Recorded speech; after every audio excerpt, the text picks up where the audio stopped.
Hey guys, my name is Freedom. Today I'm going to show you how to export the FBX file with the embedded material textures in the exported files.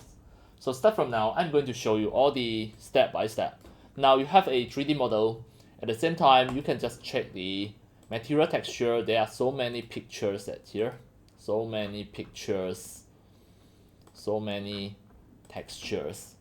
And then back to the layout. If you want to export as a FBX file, which all of the material texture included, you just need to click Export FBX. At the same time, the path mode you have to make sure change it to copy. And this box you have to click and highlight it. It will appear blue color. So again, you need to make sure the path mode copy and highlight this.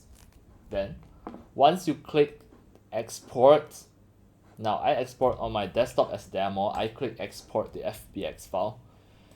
Then it will just make sure all of the material texture embedded. Then we are going to just try. I'm going to just open another Blender file, another new Blender project, and I try to just import the one that I just exported.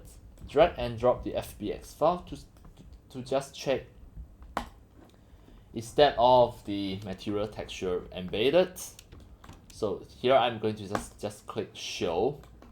At the same time, I'm going to delete all the empties here. Now the skeleton, I will just show it.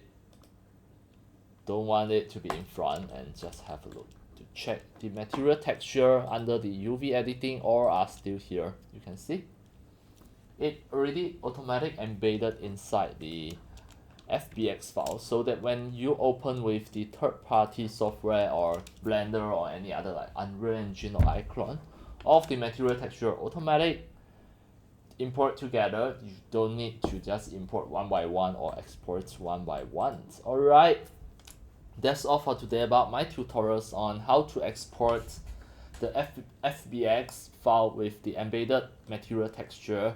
And that's all for today. Thank you for watching. If you love my videos, tutorials, and sharings, if you feel all these tutorials and sharings are very helpful to your 3D modeling, 3D animations, and 3D game developing, you can subscribe to my YouTube channel and also turn on the mini bell and select all, so that when next time I publish a new videos, tutorials, or sharings, you will receive a notification immediately. See you in my next video. Enjoy! Happy 3D modeling, 3D animations, and 3D game developing. See you!